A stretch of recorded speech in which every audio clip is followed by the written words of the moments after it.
श्री गणेशाय नमः, श्री पांडुरंगाय नमः, श्री प्रभू रामचंद्राय नमः. जो माता किती नवीन आली आता. उदक पान करो निवेगी, निजाश्रमा गेली ती कुरंगी. इकडे व्याध दक्षिण भागी, टाकी बिलव दळे कोडोनिया. श्री गणेशाला वंदन करून सरस्वतीला वंदन करून माई जवळ घ्या, माई घ्या जवळ, माई ओढा. कथेचा अनुसंधान वचनाचा महिमा आम्हाला एक दुसऱ्या धडा होता. ही हारणीची कथा होती. आणि तेव्हापासून माझ्या मध्ये हे लक्षात आहे वचनाचा महिमा. कारण हारणी जाऊन तिचं वचन त्यांनी ऐकलं, पारद्याला सांगितलं किंवा म्हणले मी परत येते, तू माझ्या शब्दावर म्हणले विश्वास ठेव. आणि ही कथा योगायोगानं आज महाशिवरात्री आणि आपल्याला सगळ्याला ऐकायला मिळत आहे. आणि या हारणीची कथा अशी आहे की बाबा ही हारणी कोण, ती आता मागं पाठीमागं सांगितलं सगळं. आणि अशी कथेला सुरुवात झाली. ती पहिली हारणी गेली आणि तिचे जी काय आता ही मुख्य हारणी होती, रंभा उर्वशी होती. आणि तिच्या जी सख्या होत्या दोन म्हणजे दासी, त्यातली दुसरी एक हारणी आणि आता आली आणि पुढच्या कथेला सुरुवात झाली. प्रहार झाली आमिनी, द्वितीय पूजा शिवे मानुनी. आज पाप जळाले मुळे वनी, सप्तम जन्मीचे ते दवा. आणि मग पुन्हा काय झालं तर ती दुसरी हारणी आली आणि हे पारद्याने काय करायचं की समोरचं दिसावं म्हणून आपल्या हाताने त्या बेलीच्या झाडावर बसलेला होता आणि पानं खाली फोडून टाकायचं. त्याला माहित नव्हतं की खाली महादेवाची पिंड आहे, पण ती पुढचं सावध दिसावं म्हणून तो हाताने त्या बेलीची पानं आणि टाकत होता. नकळत पुण्य घडलं त्याच्याकडून. त्याला काय माहित नव्हतं की आपण काय करतोय ती. पण दिवसभर शिकार नाही मिळाल्यामुळे उपवास काढला आणि महाशिवरात्रीचं त्या दिवशी पारणं होतं आणि त्याच्यामुळं तो बेलीची पानं त्या खाली पिंडीवर टाकायचा आणि पुन्हा जी काय आपल्यावर शिकार येईल मग त्याची वाट बघायचा. मग निमी रात्र झाली, त्याचं निम पाप संपलं. पहिला प्रहर म्हणजे 5 वाजल्यापासून तो झाडावर चढून बसला होता आणि झाडी इतकी दाट होती की तिथं सूर्याचं किरण जात नव्हतं. आणि त्या दिवशी तर म्हणले आता चतुर्दशी होती, आता उद्या अमावस्या. एवढी काळोखी रात्र आणि त्या म्हणले रात्रीच्या आणि तो त्या झाडावर बसलेला आणि एक एक पान बेलाचं तोडून त्या पिंडीवर टाकीत होता. आणि दुसरा प्रहर सुरू झाला आणि दुसरी हारणी पाण्यावर आली. नामी आवड जडली पूर्ण, व्याध करी शिव स्मरण. मृगे मुखी ऐकिले निरोपण, सहज जागरण घडले तया. आणि मग त्याला म्हणजे छंद लागला. त्या शंकर भगवंताच्या नामाचा छंद लागला. शिव शिव म्हणून तो रात्रभर म्हणले आणि दुसरा प्रहर चालू झाला. मुखामध्ये भगवंताचं नाव आहे आणि दिवसभर उपवास काढला आणि त्याला त्या नामाचा छंद लागला असं या ठिकाणी सांगत आहे. तो दुसरी हरणी अकस्मात, पातली देते त्रशा क्रांत. व्याधे बाण वडिता त्वरित, करुणा बाकी हारणी ती. आणि जशी पहिल्या हारणीची कथा झाली तशी म्हणले दुसरी हारणी पाणी पिण्यासाठी आणि त्या सरोवरावर आली आणि त्या म्हणले पारद्याने तिच्यावर नियम धरला आणि आता अशी म्हणले कानडी ओढणार. तेवढ्यात त्या हारणी त्याची करुणा वाकू लागली. तेव्हा म्हणले तू काय मला मारू नको अशी हारणी बोलू लागली. मने व्याध ऐक ये समयी, मज कापा कामानळे पिढिले पाही. पतीस भोग देवनी लवलाही, परतोन येते सत्वर. आणि कसं म्हणजे आपापली अडचण प्रत्येक सांगू लागली. पहिल्या हारणीनं बाळाची अडचण सांगितली, आता ही दुसरीने सांगितलं की माझे पती घरी वाट बघत आहेत म्हणले आणि त्यांची भेट घेऊन मी तुझ्या शब्दाला मान देऊन परत येईन अशी ती दुसरी व्याधाचर्य करी मनात, मने शपथ बोलून जाई त्वरित. धन्य तुमचे जीवित सर्व शास्त्रात ठाऊका. आणि मग ज्यावेळी त्या हारणी विनंती करू लागली तेव्हा म्हणले मी पतीला भेट देऊन परत येते असं म्हणल्यानंतर पारद्याने बोलायला सुरुवात केली. म्हणले धन्य तुमचा जीव म्हणले जन्म आहे म्हणले. पहिल्यांदा सगळं तिची कथानक सांगितली आणि तुम्हाला एवढं ज्ञान कुठून आलं आणि तूही म्हणले तिच्यासारखंच मला म्हणले ज्ञानाच्या गोष्टी सांगत आहे असा तो पारदी आणि त्या हारणीला बोलत आहे. वापी तडाग सरोवर, जो पतित मोडी देवागार. गुरु निंदक मध्ये पाणी दुराचार, ती पापे समग्र मस्तकी माझ्या न्याय. आणि ह्या दुसऱ्या हारीने सांगायला सुरुवात केली किंवा म्हणजे जे काही लोकांच्या उपयोगी पडत नाही किंवा म्हणजे दुष्काळामध्ये विहीर न पाडणं किंवा एखाद्याला पाणी न भरून देणं किंवा गुरुची निंदा करणं ह्यांची जी काही पातकं असतात ही जी काही पातक आहेत ती सगळी म्हणले पातकं माझ्या मस्तकावर बसतील मी जर नाही परत आले तर अशी ती हरणी बोलत आहे. माशस्त्री आपण मनवित समरांगणी मागे पळत व्रती हरी सीमा लोटीत ग्रंथ निंदित महापुरुषांचे.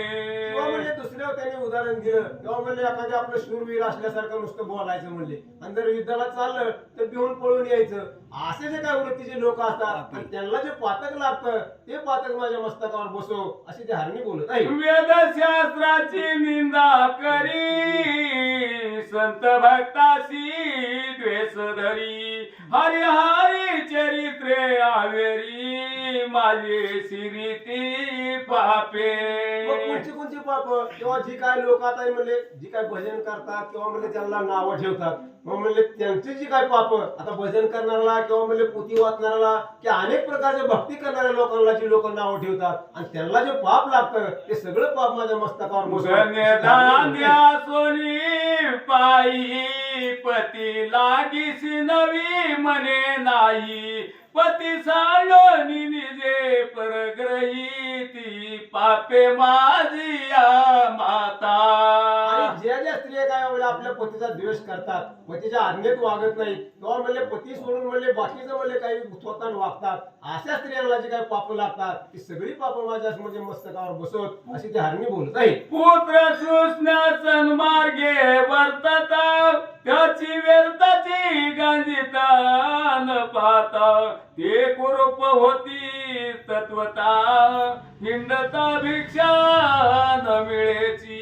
आणि मग म्हणले जे काय अशी लोक असतात किंवा चांगलं वागणारा नेहमी नावं ठेवायचं किंवा म्हणजे जी या देवदेव करतात किंवा जी सन्मार्गाने वागतात त्याला नावं ठेवायचं मग त्यांच्या मस्तकी कोणची पापा बसवत तर म्हणले त्यांना काय होतं तर ते पुन्हा भिकारी होतात त्यांना जरी मागितलं तरी कोणी काय उसणं पासणं मागितलं तरी कोणी काही देत नाही अशी अवस्था अशा लोकांची होते ही पाप माझ्या मस्तकी बसू अशी ती बोलत आहे. बंधू जे वैर करीती ते या जन्मी मच होती गुरुची उने जे पाती त्याची संपत्ती दग्ध होई. आणि जे काय भाऊ जे असतील जे काय भांडण करतात ते हे म्हणले जन्मामध्ये मासे होतात म्हणले किंवा म्हणले जे काय गुरुची निंदा करतात आणि ते जी काय पाप गुरुची निंदा केलेली जी काय पाप जी होतात ती माझ्या मस्तकावर बसवत अशी ती हरणी बोलत आहे. मार्गस्थाची वस्त्रे हरिती ते अतिशूद्र प्रेत वस्त्रे पांघरती आम्ही तपस्वी म्हणून अनाचार करीती ते घुले होती मोकाट. किंवा जे काय चोऱ्या करतात वाटमाड्या करतात वाटेने जर एखादा प्रवासी चालला असला त्याचे कपडे काढून घे कुठं काय कर मग असे जे काही लोक असतात तर त्यांना पुढचा जन्म कसा मिळतो तर ते मड्याच्या अंगावर सुद्धा पांघरून घेऊन म्हणले त्यांना पुढचा जन्म मिळतो तिथलं सुद्धा त्यांना पुरत नाही अशा अवस्था तशा लोकांची होती. आणि हे जे काय सर्व पातक आहे त्यांना जे पातक लागतं मी जर नाही परत आले तर ती सगळी पातक मला लागतील अशी हरणी बोलत आहे. दासी स्वामीची सेवन करीती ती जन्मी होई मगरी जो कन्या विक्रय करी हिंसक एवढी निपजेतो. आणि मग म्हणजे जी काय दासी असते आता जी काय कामाला ठेवली असते तिने जी काय आपला मालक असेल त्यांची मनोभावे सेवा करावी कारण आपल्याला कामाला ठेवले आणि अशा जर कोणी कामाला ठेवलेल्या स्त्रीनं किंवा म्हणजे त्या सेवकानं जर आपल्या मालकाचं काम नाही जर नीट केलं तर त्याला मगरीचा जन्म येतो. असं कोणचं पाप केल्यावर कोणचं पाप त्याच्या मस्तकी बसतं असं या ठिकाणी सांगत आहे. स्त्री भरतराची सेवा करीत ती सजो व्यर्थशी गाजित त्याचा ग्रहभंग होत जन्म जन्मांतरी न सुटे. किंवा एखाद्याचा प्रपंच सुखात चाललाय एखाद्याची स्त्री जर बाबा नवऱ्याची सेवा आवडीनं करीत असेल आणि दुसरा जर त्याला नावं ठेवीत असेल तर त्याचं म्हणलं जन्मभर म्हणजे त्याच्या संसाराचं वाटोळं होतं. लोकांचं जर वाटोळं करायला गेला तर त्या प्रपंचाचं वाटोळं होतं. असे जे काही लोक असतात आणि त्यांना जी पाप लागतं ती मला लागल अशी हरणी बोलत आहे. ब्राह्मण करी रस विक्रिया घेता देता मदपी होय जो ब्रह्मवृंदा अपमानित आहे तो वय ब्रह्मराक्षस असतात की पैशामुळे काही व्यवसाय करायचा. आता ब्राह्मणाने जर काय दारू विकायचा धंदा केला का त्याला पुण्य लागणार आहे का? तसं म्हणजे ब्राह्मणाने जर म्हणजे रस विक्रय केला तर त्याला जे काय पातक लागतं किंवा पाप लागतं ती सगळं पाप माझ्या डोक्यावर बसो अशी हागणी बोलत आहे. एके उपकार केला जो नष्ट नाटवी त्याला तो कृतज्ञ संत झाला पूर्व कर्मे जनिजे. पहिला तुकडा आहे सर्व. एके उपकार केला जो नष्ट नाटवी त्याला तो कृतज्ञ संत हो झाला पूर्व कर्म जाणीजे. किंवा म्हणजे आपल्यावर एखाद्याने उपकार केलाय जर उपकाराची फेड जर आपण त्याच्या अपकाराने केली का त्याचा उपकार विसरलो तर असा जो काही माणूस असेल आपण आपल्यावर केलेल्या उपकाराची जर त्याची जाणीव ठेवली आणि त्याची जर जाणीव ठेवत नसेल तर तो जन्मून एखाद्या जनतासारखा समजावा असं या ठिकाणी सांगत आहे. विप्रसादी जेवोनी श्री भोग करीते दिनी तो स्वान शुक्र येऊनी उपजेल निसंशय. किंवा चांगल्या ठिकाणी गेल्यावर जे काही चांगलं कर्म करायचं सोडून जे काही वाईट कर्म करतात अशा लोकांना म्हणजे कुत्र्याचा जन्म मिळतो. त्यांनी सांगितलं पहिलं उदाहरण किंवा म्हणजे एखादा जर म्हणजे चांगल्या ब्राह्मणाच्या पंक्तीमध्ये किंवा भजन कीर्तन करीत असला आणि पुन्हा जर त्यानं वाईट काय म्हणजे व्यवहार केला तर त्याला कुत्र्याचा जन्म येतो असं या ठिकाणी सांगतात. व्यवहारी दाहात बैसोन खोटी साक्ष देई गरजोन पूर्वज नरकी पावती पतन असत्य साक्ष देताची. किंवा म्हणजे काही काही लोक जाणून बुजून खोटं बोलतात. एखाद्याचं बाबा काही खरं असलं तर त्याच्या विरुद्ध खोटी साक्ष देणं तर अशा लोकांना म्हणजे काय पाप लागलं नरकात तो माणूस म्हणजे नरकात जातो. खोटी साक्ष देणं काही सोपं नाही. एखाद्याचं खरं असताना कारण त्याच्या आयुष्याचं काही काही वेळेस वाटणं होतं आणि त्याच्या जर विरुद्ध साक्ष दिली तर तो नरकाला जातो असं या ठिकाणी सांगितलं आहे. दोघे श्रेया करो एकीचीच राखी जो मन तो गोचिड होई जाण सारमेय शरीरी. आणि मग पूर्वी पद्धत होती की बहुपत्नी विवाह करायची. मग दोन बायका असल्या तर दोघीला सारखं वागवायचं का नाही. मग एकीचे जर म्हणले माया केली एकीला जर म्हणले जास्त म्हणले त्रास दिला तर तो गोचिड होतो म्हणले त्याला गोचिडाचा जन्म प्राप्त होतो असं या ठिकाणी सांगत आहे. पूर्व जन्मे कोणी उदक त्याचा मलमूत्र निरोध देख करिता साधू निंदा आवश्यक सत्वर दंत भग्न होती.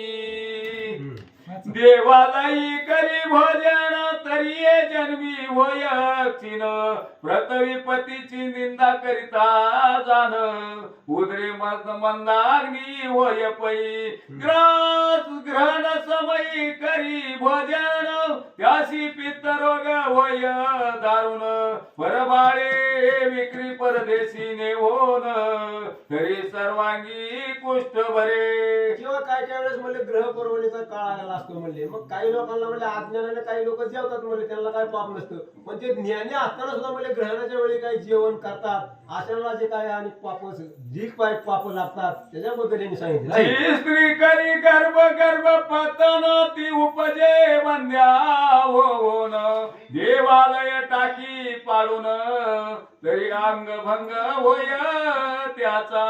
किंवा म्हणले आता जर चालू जन्मामध्ये जे स्त्री काय गर्भपात करते तर पुढच्या जन्मामध्ये तिला मुलबाळच होत नाही अशी म्हणजे तिची अवस्था होते आणि ती जी पातक लागतं ती सगळी पातक माझ्या मस्तकावर बसवत अशी ती दुसरी हारणी स्त्रीसी गांजित आहे त्याचे जन्मी एक अंग जाये ब्राह्मणाचे अंग हरिती पापिये त्याचा वंश न वाढे कधी.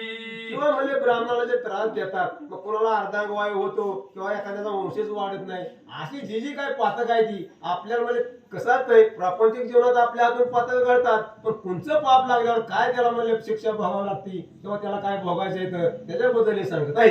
गुरु संत माता पिता त्याशी होय निर्विचता तरी वाचा जाय तत्वता अडखळे बोलता क्षणा क्षणा.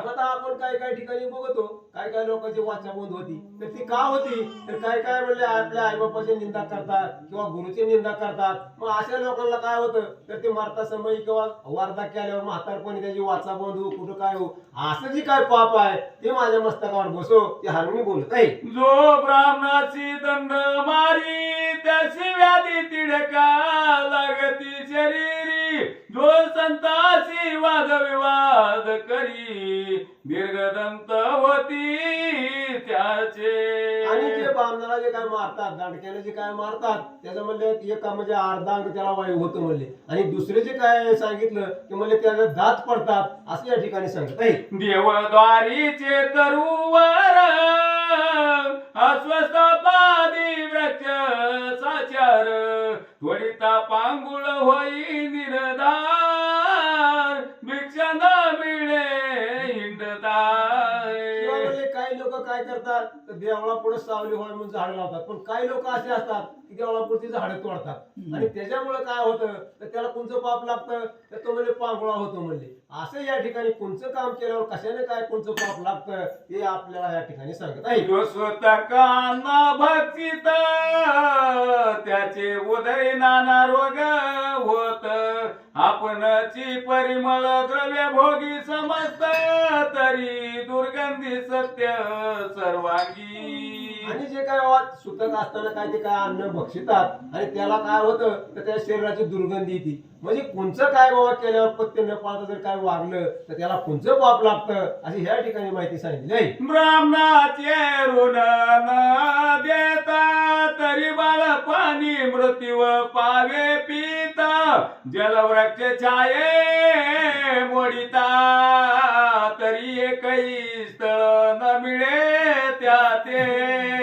आणि म्हणले त्यांनी काय सांगितलं तर बाबा ब्राह्मणाला जर त्रास दिला तर त्याचे लहानपणी म्हणले आहे म्हणजे बाळपणी जर एखाद्याला म्हणले त्रास दिला तर त्याचं म्हणले लहानपणीच आई वडील वारतात म्हणले असं जे काय चुका आपल्या हातून काढतात किंवा नकळत पाप घडतं त्याचे काय काय आपल्याला शिक्षा भोगावी लागते असं या ठिकाणी सांगत आहे ब्राह्मणासी आशा लावून चालवी निर्धिक दान तो ये जन्मी अन्न अन्न करीत हिंडे घरोघरी किंवा आता आपल्या खेड्यामध्ये प्रथा असते की सालाच्या काठाला काहीतरी मागायला येतात ब्राह्मण येतात जंगम येतात कुणी येतं आणि अशा लोकांना काही लोकांना कशी सवय असते की या उद्याच्याला उद्या आम्ही वाढतो मग जे जे काय असं म्हणले चाळीतात लोक त्यांना कोणती शिक्षा सांगितली या ठिकाणी सांगत आहे घरोघरी हिंडत तोच म्हणले का दारोदारी हिंडतो असं या ठिकाणी सांगितलं जो पुत्र द्वेष करीत आणि दरिद्र्याचे लग्न मोडीत तरी स्त्री ससल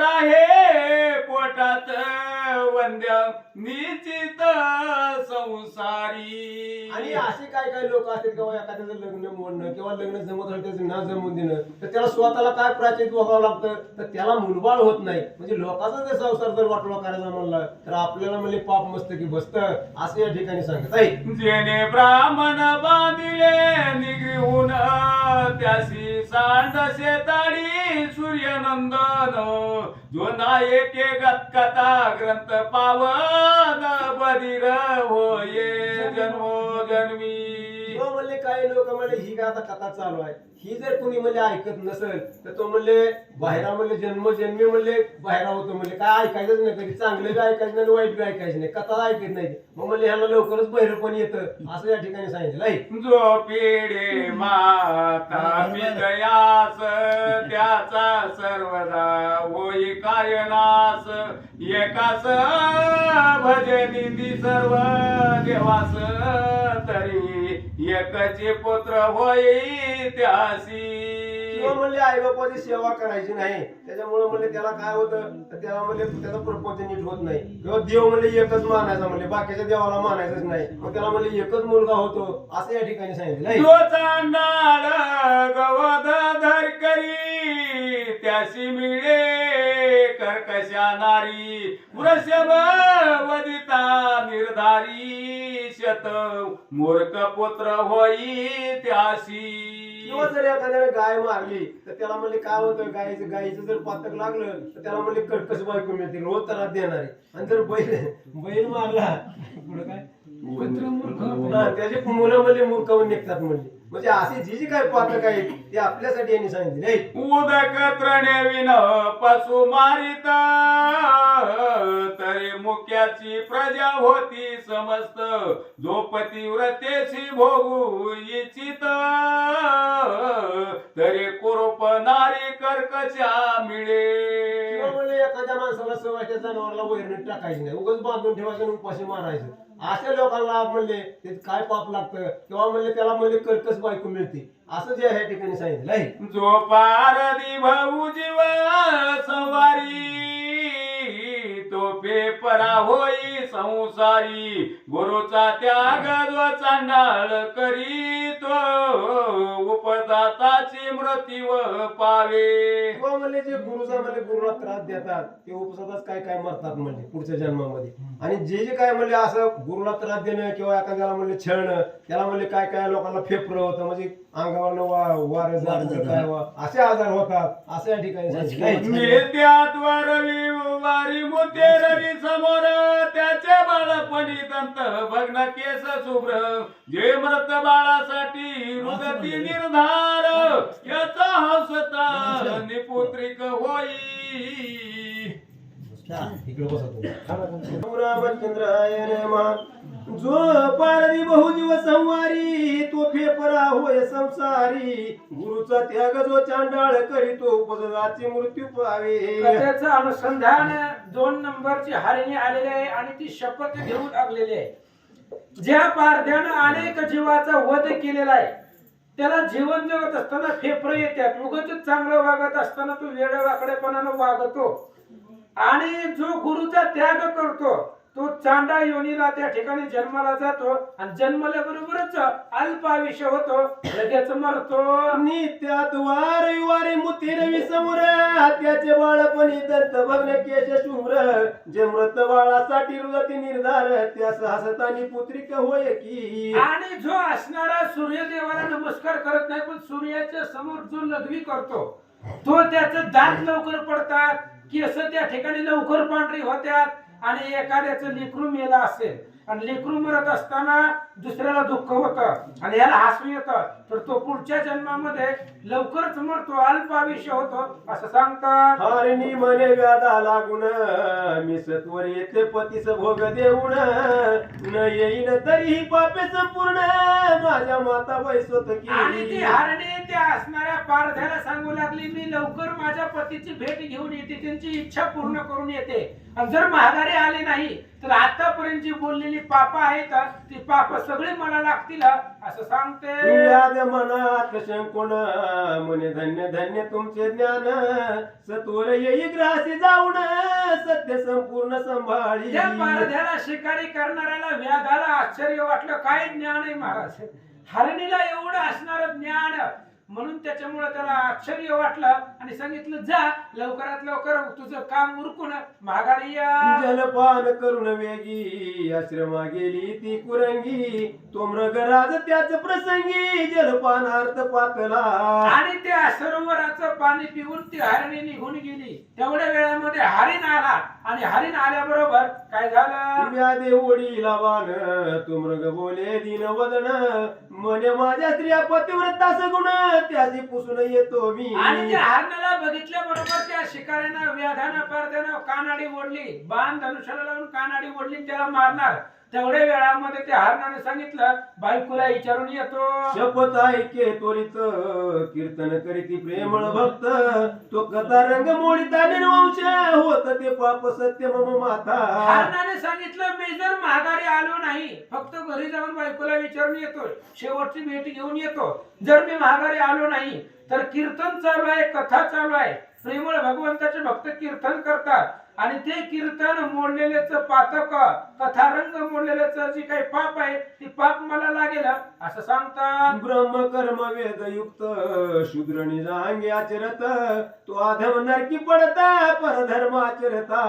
ब्रह्म कर्म वेदोक्तानं ब्रह्माचं कर्म आहे, ब्राह्मणाचं कर्म आहे आणि ती क्षुद्र जर ब्रह्म कर्म वेदाच्या अनुषंगाने जर तो करत असेल तर तो अधर्मामध्ये जातो आणि परधर्मानं वागलेलं पातक त्याला बसेल तेच पाप मला लागेल. तीर्थयात्रेची विघ्ने करी वाटपाडी वस्त्र द्रव्य हारी तरी सर्वांगी व्रणा घोरी नरकी पड्या कल्पपर्यंत. तीर्थयात्रेला एखादा चाललेला असेल तर त्या तीर्थयात्रेमध्ये विघ्न करणं, वाटपाडी होऊन, मैंड होऊन, सावध होऊन त्यांची असणारी वस्त्र किंवा जे काही त्यांच्या पास असेल ते सगळ्याची चोरी करणं, असं जर कोणी केलं तर तो असणारा अघोरी त्याच्या सगळ्या अंगाला वन उमटतात आणि तो नरकाला जातो. ते पाप मला लागेल. शास्त्र कोशी नाही प्रमाण कटु कविता करी शूद्र लक्षण हरिती ब्राह्मणांचा मान तरी संतान तयाचे न वाढे. शास्त्र प्रमाण, शास्त्र कोशामध्ये ज्याला प्रमाण नाही अशी पाप, जो ब्राह्मणाचा मान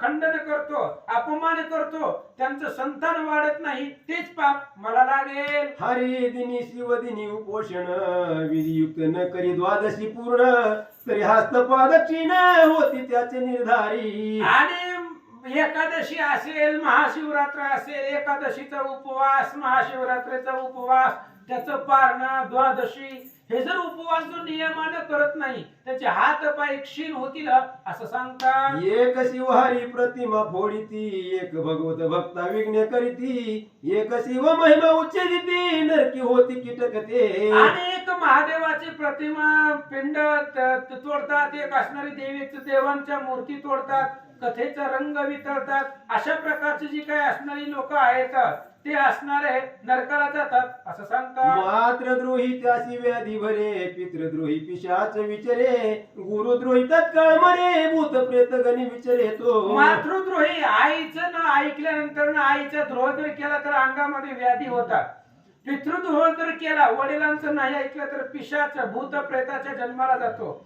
गुरुद्रोह केला तर लवकरात लवकर मरण येतं आणि भूत प्रेताच्या जन्माला तो जातो. ती पातक मला लागते. विप्रहार भौत जेविती त्यास जो हसे दुर्मती त्याचे दुःख त्याच्या मुखी आरोग्य रोग निश्चिती न सोडिती जन्मवरी. आणि विप्र ब्राह्मण खूप जेवतात तर आणि त्या जेवणाची टिंगल चेष्टा दुसरा जर कोणी करत असेल, त्यांना नावं ठेवत असेल, त्याच्याकडे बघून हसत असेल तर त्याच्या असणाऱ्या शरीराला सर्व रोग होईल, मुखाला रोग होईल असं सांगतात. एक गो विक्रय करीती एक कन्या विक्रय अर्जिती ते नर मार्जार मस्त होती बाळे भक्ती त्या पुलीच. आणि कन्या विक्रय असेल, गाय विक्रय असेल, गो विक्रय, कन्या विक्रय जे करतात ते पुढच्या जन्मामध्ये मांजर होतात आणि आपलीच पिल्ला आपण खातात असं सांगतात. जो कन्या भगिनी अभिलाषी कामदृष्टीने हळी पतिव्रतेसी प्रमेह रोग होय त्यासी की खडा गुह्यात दाटत.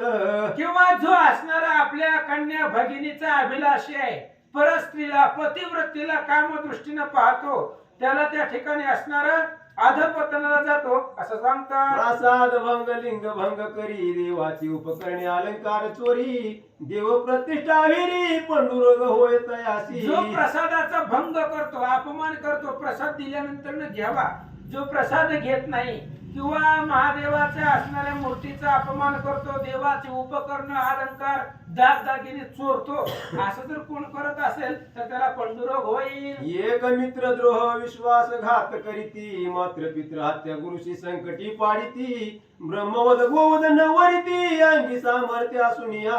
एक मित्रद्रोह, मित्राचा द्रोह करायचा, विश्वासघात करायचा, आई वडिलांची गुरुची हत्या करायची, त्यांना संकटामध्ये पाडायचं, ब्रह्मवध गोवध वारत नाहीत म्हणजे ब्रह्म हत्या आपल्या पुढे होते, गायची हत्या आपल्या पुढे होते आणि ते जे थांबवत नाहीत ते नरकाला जातात. ब्राह्मण बैसवून बाहेरी उत्तमान जेविती ग्रहांतरी सोयऱ्याची प्रार्थना करी संग्रहाने पोटशूळ होत तयार. त्यांना पोटशूळ म्हणजे सारखं त्यांच्या पोटात दुखतं. कुणाच्या एखाद्या असणारा ब्राह्मण आलाय, अतिथी आलाय, त्याला बाहेर बसवायचं आणि सोयऱ्याला आतमध्ये घेऊन त्याला पंचपक्वान्नाचं जेवण द्यायचं आणि ब्राह्मणाला उपाशी ठेवायचं, त्याला पोटदुखीचा रोग होईल असं सांगतात. एक कर्मावरट्ट पंचयज्ञ न करीती एक ब्राह्मणांची सज्ञ जाळीती एक दिनासी मार्गी नागविती एक संताचा करीते अपमान. 5 यज्ञ करत नाही तर पंचमहायज्ञ म्हटलं जातं. ब्राह्मणाची घरं जळतात किंवा एखादा मागायला आलेला आहे त्याला नागवतात म्हणजे देत नाही तर एक संताचा अपमान करतात. अजून एक करी की गुरु छळण एक म्हणती पाहू याचे लक्षण नाना दोष आरोपी त्या ज्ञान त्याचे संतान न वाढे. एक गुरुची हेळना करतो, गुरुचा अपमान करतो, गुरुचं तोंड पाहू नका असं काही काही म्हणतात. नाना दोष ते असणाऱ्या गुरुवरती ठेवतात, त्यांचं लेकरू जगत नाही. जो सदा पित्र द्वेष करी जो ब्रह्मवृंदासी आवेरी शिव कीर्तन ऐकता त्रासी अंतरी तरी पितृवीर्य नव्हे तो. आणि जो सारखं पितृदोष करतो, ब्रह्मवृंदाचा साधू संतांचा अपमान करतो, महादेवाचं भजन कीर्तन कथा पोथी ऐकल्यावर ज्याला त्रास होतो तो अन्य वीर्यानं जन्मलेला आहे असं सांगतात. शिव कीर्तनी नव्हे सादर तरी कर्ण मूळ रोग निर्धार नसत्याच गोष्टी जल्प्या पार तो तर दूर होय निर्धारे. जो शिव कीर्तनामध्ये सादर नाही, शिव कीर्तनामध्ये शिव कथेमध्ये आदर पाहिजे, आदरता आणि प्रेम पाहिजे. जर शिव महादेवाच्या भजनामध्ये जर प्रेम नसेल तर त्याला कर्णमूळ नावाचा रोग होतो. आणि जो नाही त्याच गोष्टी विनाकारण जल्पतो तो पुढच्या जन्मामध्ये बेडकाच्या जन्माला जातो असं सांगतात. शिव कीर्तन किंवा पुराण श्रवण ते शयन करिता सर्प होय दारुण एका अतिवादक छळक जाण ते पिशाचे योनी पावती. पोथीमध्ये श्रवण कीर्तन करत असताना किंवा असणारं महादेवाचं भजन असेल, पोथी पुराण कीर्तन तिथं जर असणारे झोपले तर तो पुढच्या जन्मामध्ये सापाच्या जन्माला जातो असं सांगतात. एकाशी देवार्चनी वीट येत ब्राह्मण पूजा वया तो कंटाळत तीर्थ प्रसाद आविरिता त्याच्या खोडती अंग शिरा. त्याच्या अंगामधले जे काही शिरा आहेत त्या शिरा आखडल्या जातात. कोण? जो देवा अर्चनाला देवाच्या आरतीला ज्याला वीट येतो, देवाची पूजा करू वाटत नाही, ब्राह्मणाची पूजा करत नाही, तीर्थ प्रसाद दिल्यानंतर ना घेत नाही, त्याच्या शिरा आकारल्या जातात. मृग म्हणे ऐशी पाप्या पार मग मस्तकी होईल परम भार मग पारदी म्हणे सत्वरा जाई स्वस्थान मृगवर्या. हरणाने सांगितलं एवढी पापा आता मी जी बोलून दाखवली ती सगळी माझ्या मस्तकावरती बसतील.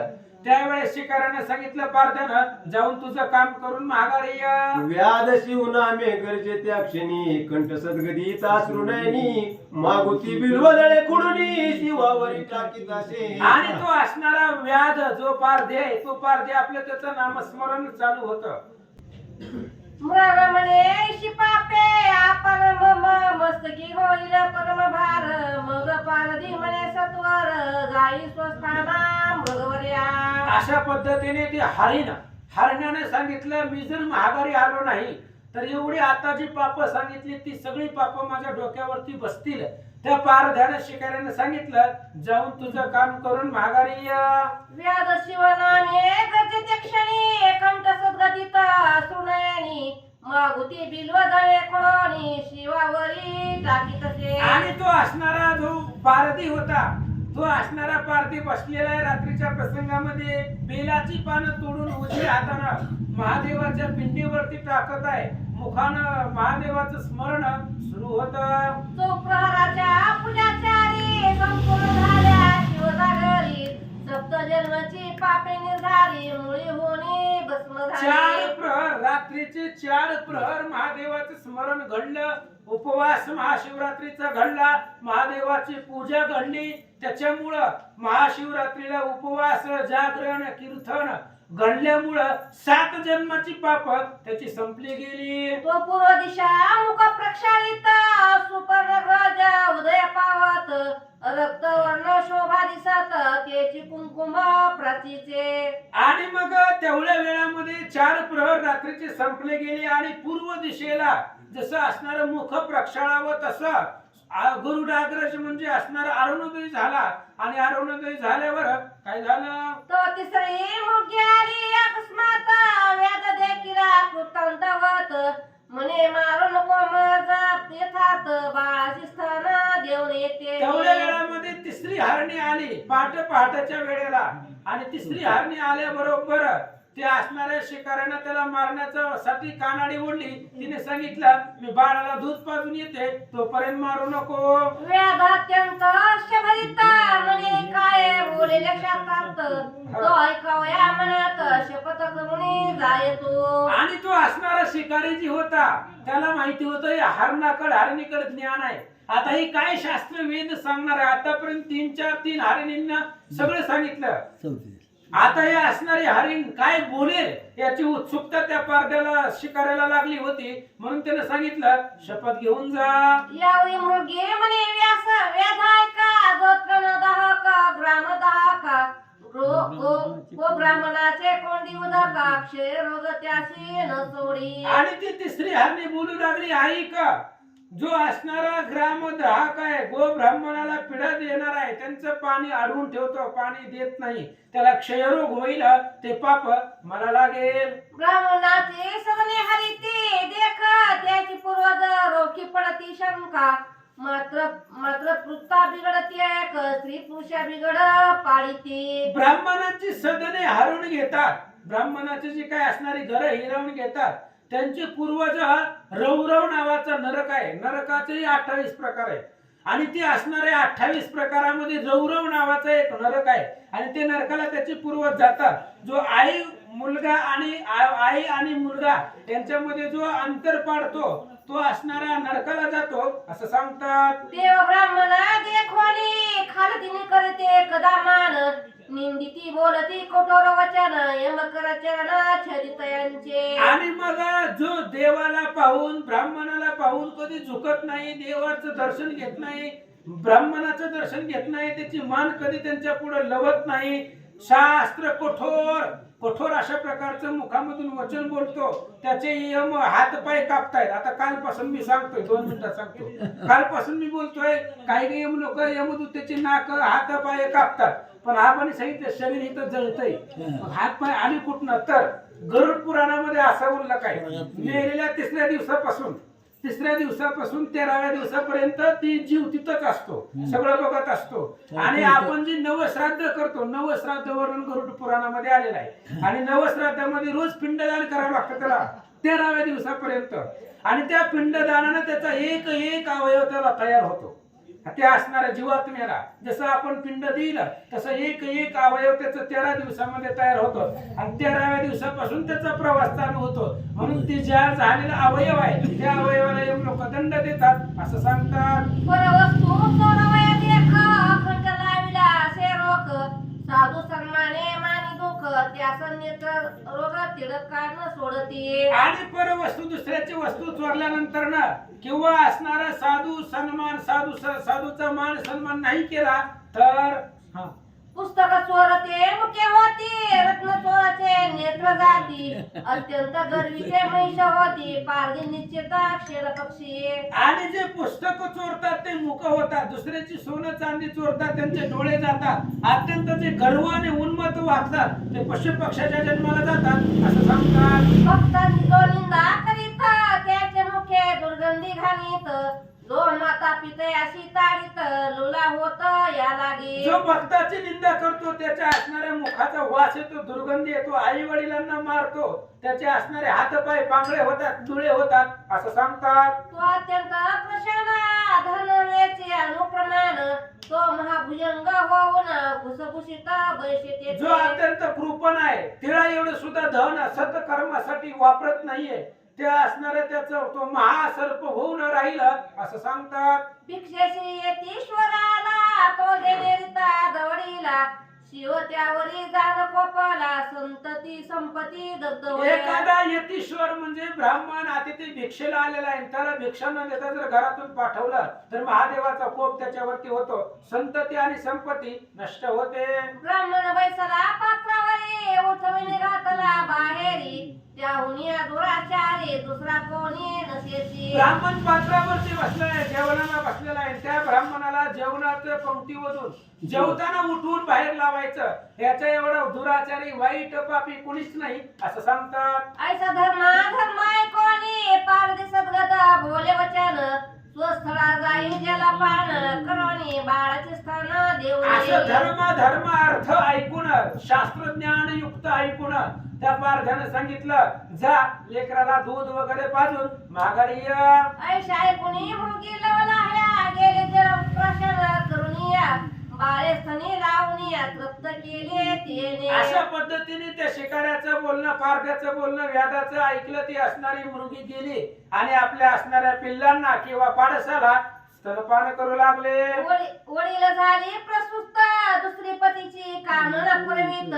मृग राजा म्हणे आता त्वरित जाव चला व्यासापाशी. आणि पहिले जी हरिणी आली होती तिच्या पोटामध्ये गर्भ होता, ती प्रसूत झाली. दुसरा असणारी हरिणी, तिला आपल्या पतीची इच्छा पूर्ण करायची होती, ती झाली. आणि तिसरी असणारी हरिणी, बाळाला दूधपान करायचं होतं. ही सगळी आपापली कामं उरकून चला म्हणजे त्या पारत्याकडं. मृगे पडसा सहित समयी वेदापाशी आलेला वलाई. मृग म्हणे ते समयी आधी मग वधी पार दिया. मग मृग पाडसा सहित हरिणी, हरिण आणि त्यांची लेकरं ह्यांच्या समवेत त्या पारत्यापाशी आले आणि आधी मला मारा असं म्हणू लागले. मृगे म्हणे मानवे विधी आम्ही जावो पतीच्या आधी. पाडसे म्हणे ती त्रिशुद्धी आम्हाशी वधी पार दिया. हरणीने सांगितलं पतीच्या आधी मला त्या ठिकाणी मार. पती जिवंत असताना मी त्यांच्या आधी मरणार नाही किंवा माझ्या आधी पती मरू नये, त्यामुळं आधी पतीच्या आधी मला मार. लेकर म्हणायला लागले आधी आम्हाला मारा. त्याचे वचने ऐकता क्षणी व्याध सद्गत झाला म्हणे. अश्रुधारा लोटल्या नयनी लागे चरणी तयांच्या. त्यांचे बोलणं ऐकले आणि तो जो शिकारी होता तो शिकारी अंतःकरणामध्ये सद्गदित झाला. डोळ्यामधून पाणी वाहू लागलं आणि त्या असणाऱ्या हरिणी पाडसाच्या पाया पडू लागला. म्हणे धन्य जिने माझे झाले तुमचे निमुख निरोप नाही केले. बहुधा जन्मीचे पाप जळाले पावन केले शरीरी. पारध्यानं शिकाऱ्याने सांगितलं धन्य झालो मी आज, तुमच्या मुखातून एवढं धर्मशास्त्राचं श्रवण केलं, माझा अनंत जन्मीची सगळी पाप संपली असं तो बोलू लागला. माता पिता गुरुदेव तुम्हीच आता माझे सर्व. कैचा संसार मिथ्य व्हाव पुत्र कलत्र सर्व आणि लटके. त्या पारध्याने शिकाऱ्याने सांगितलं आता माझे आई वडील गुरु सगळं तुम्हीच आहे. आता तुम्हीच ज्ञान दिलेलं आहे, तुम्हीच धर्मशास्त्राचं श्रवण करवलेलं आहे, त्यामुळे आता माझं सर्वस्व तुम्ही आहे, बाकी सगळं लटिका व्यवहार आहे असं सांगतात. व्याध बोले प्रेम करूने आता कधी मी शिवपद पावेन. तो अकस्मात आले विमान शिवगण बैसले त्यावर. पारधी विचार करू लागला आता मी महाशिवरात्रीचा उपवास केला, महादेवाचं भजन केलं, नामस्मरण केलं, पूजा केली, मंदिराला प्रदक्षिणा घातल्या, आता मला कधी महादेवाचं स्थान प्राप्त होईल असे विचार करत असताना विमान आलं. पंचवदन दशभुज व्याघ्रंबर नेसले महाराज. अद्भुत तयांचे तेज दिग्चक्र माझे नसमय. आणि त्या विमानामध्ये स्वतः असणारे महादेवाचे गण तेही महादेवासारखे दिसत होते. साक्षात महादेव बसून व्याघ्र चर्म नेसलेले आहेत. अद्भुत तेज होता, त्या तेजाचं वर्णन करता येत नाही. श्रीधर स्वामी सांगतात दिव्य वादे वाजविती किन्नर आला पकडिते विद्याधर. दिव्य सुमनाचे सांभार सुरगण सोये वर्ष. अनेक प्रकारचं वाद्य वाजवतात, देव लोक फुलांचा वर्षाव करतायत, अप्सरा नृत्य करतात, गंधर्व गाणी गातात. अशा थाटामध्ये विमान आलं. मृगे पावरी दिव्य सभी शरीर व्याध करी साष्टांग नमस्कार. मुके म्हणे जय जय शिव हर हर तो शरी भावे पालटला. आणि जी काही मृगवती हरणी होती ते असणारी हरणीला दिव्य शरीर म्हणजे हरिण असेल हरणी असेल त्याची दोन पाडसं असतील, या सगळ्यांना दिव्य शरीर प्राप्त झालं. आणि जो व्याध आहे पारधी होता त्यानं साष्टांग नमस्कार केला आणि मुखानं महादेवाचं स्मरण केल्याबरोबर त्याच्याही शरीराचा भाव पालटला. परिशी झटकता लोह होय सुवर्ण तैसा व्याध झाला दशभुज पंचवदन. शिवगणी बहुत प्रातून दिव्य विमानी बैसविला. जसं परिसाला लोखंडाला परिसाचा स्पर्श झाल्याबरोबर त्या लोखंडाचं सोनं होतं, तसं महाशिवरात्रीचा उपवास जागरण मुखानं नामस्मरण केलं आणि तो महादेवाच्या स्वरूपामध्ये मिसळला गेला. मृगे पावरी दिव्य शरीर ते विमानी आरुढली समाग. व्याधाची स्तुती वारंवार करती सुरगण. आणि जी काय हरिण हरणी आणि पाडस होती त्यांना दिव्य शरीर प्राप्त झालं, तेही ते विमानामध्ये बसला. तो पारधीही त्यालाही दिव्य शरीर प्राप्त झालं, तोही विमानामध्ये बसला. देव लोक स्तुती करू लागले. व्याधनेला शिवप्रदाप पडती तारा मंडळी मृगे राहती. अद्यापि गगनी झळकते जन पाहते सर्व डोळा. आणि असणारा तो व्याध जो होता शिकारी तो शिव सदनाला गेला, कैलासाला गेला आणि तारा मंडळामध्ये जाऊन तो राहिला. आजही ते असणार तारा मंडळ आजही पाहिलं जातं, तोच तो असणारा स्वरूपामध्ये जाऊन मिसळला. सत्यवती हृदय यत्न रखाने रसभरित बोलिले लिंग पुराणे. ते सज्जन ऐकून दिन रजनी म्हणे ब्रह्मानंदे करुणिया. श्रीधर स्वामी सांगतायत व्यास महाराजांनी लिंग पुराणामध्ये ही असणारी कथा सविस्तर सांगितलेली आहे. मी तुम्हाला माझ्या जसं बुद्धीला जमल त्या पद्धतीने सांगण्याचा प्रयत्न, ब्रह्मानंद गुरु आहेत, वडील आहेत, त्यांच्या सामर्थ्याने सांगण्याचा प्रयत्न केला. श्रीधर स्वामी सांगतात धन्य शिवरात्री व्रत श्रवणे पातक दग्ध होत. जे हे पठण करीती सावचित्त धन्य पुण्यवंत होते. आणि श्रीधर स्वामी सांगतायत शिवरात्रीचं व्रत धन्य आहे, श्रेष्ठ आहे. त्या सर्वांनीच शिवरात्रीचं व्रत ज्यांनी केलं ते धन्य आहे. आणि शिवरात्रीच्या दिवशी ही कथा ज्यांनी ऐकली तेही धन्य झाले असं महाराज सांगतात. सज्जन श्रोते निर्जन सत्य प्राशन करत शिवलाले मृत निंदक सुर कुर्तकी बहुत त्यास प्राप्त कैचे आणि होय. शिवलीलामृत ग्रंथ परम पवित्र पावन आहे.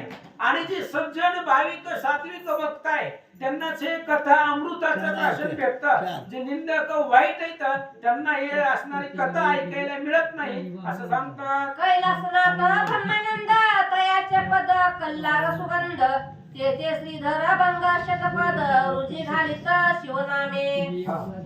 शिवलेल्या मृत ग्रंथ प्रचंड स्कंद प्रणे भ्रमंत खंड परिशोध सज्जनांग अखंड दुत्याध्या गोडा. कुंडली कवरधारी विठ्ठल श्री ज्ञानदेव तुकाराम पंढरीनाथ भगवान